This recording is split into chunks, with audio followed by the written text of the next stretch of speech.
Namaskar, dear sadhaks and seekers of truth. In this worldly life full of distractions and illusions, how often do we remember the divine? Maintain remembrance of Rama in worldly life. The root cause of all sorrow lies in forgetting God, forsaking Him. Life is sorrow incarnate, unless enlightened by remembrance of Rama. Coal will certainly blacken the hand, for that is its very nature. We feel sorry for the blackening because we lose sight of the nature of coal. Life, likewise, is bound to be sorrowful and futile if we keep God out of it. Worldly prosperity and public esteem fail to yield contentment if our concept of life is devoid of the divine. Forgetting the Lord is the seed from which spring anxiety, egoism, fear, longing. How can we expect sweet fruit if we plant a seed of a bitter fruit? Anxiety and fear spring from forgetting God.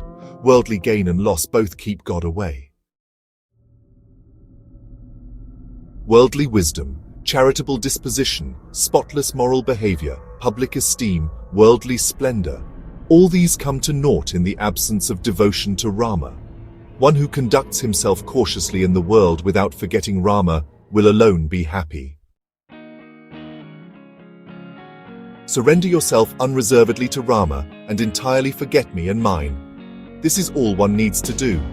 One who acts without a sense of doership will not be affected by Kali. Do not be a prey to Kali. Avoid being a victim of pride. Where Kali enters, Rama will forsake that place. All that the householder needs to do by way of sadhana is to follow his business or profession carefully in the remembrance of Rama.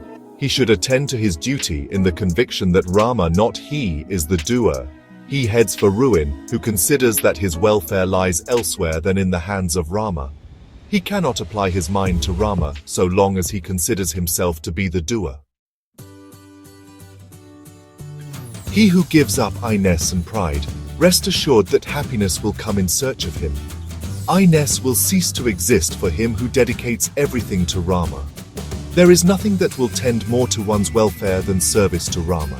Therefore go in utter surrender to Rama, for there is no better way to get over sorrow and misery. It is only he who dedicates himself completely to Rama, makes his life really meaningful. Think what you ought to do, rather than what others are doing. When you attend to Rama, understand that you are on the way to spiritual knowledge. To understand the depth of today's Pravachan, let us reflect on the life of Goswami Tulsidas, the great poet, saint, and ardent devotee of Shri Rama. Born in the 16th century, Tulsidas was abandoned as a child and faced immense hardship early in life. Though he became a scholar and householder, worldly attachments began to cloud his inner vision. His wife once rebuked him for being more attached to her body than to Lord Rama. That piercing remark shook his soul. Tulsidas left everything and wandered in search of Rama. Though he faced ridicule and loneliness, his heart beat only with the name of Rama. He would walk the streets of Kashi chanting Ram Ram, and those who heard him were moved to tears. He composed the Ramcharitmanas not just as a literary work, but as an outpouring of his remembrance, love, and surrender. One day when a scholar asked, "What use is simply repeating Rama Rama all day?" Tulsidas picked up a tulsi leaf and explained, "Even the smallest act or word done with remembrance of Rama becomes sanctified. Rama's name itself carries the power to transform the soul." His constant remembrance of Rama was not confined to the temple or solitude. Even in the marketplace, amidst kings and commoners, his mind never drifted from the Lord. He followed Maharaj's teaching in spirit, to live in the world, but not forget Rama. His life became an embodiment of today's message: surrender, remembrance, and the vanishing of I. Tulsidas found joy not in status, wealth, or comfort, but in the sweet name of Rama, the eternal companion of his heart.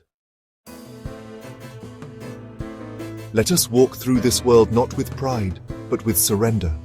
Let us work not as the doer, but as an instrument of Rama. When we offer every thought, every breath, and every action to him, sorrow dissolves and joy blooms. May our hearts never forget his name, in joy and in sorrow. in solitude and in society. Let every day be a remembrance of Rama, for that is the secret to true contentment.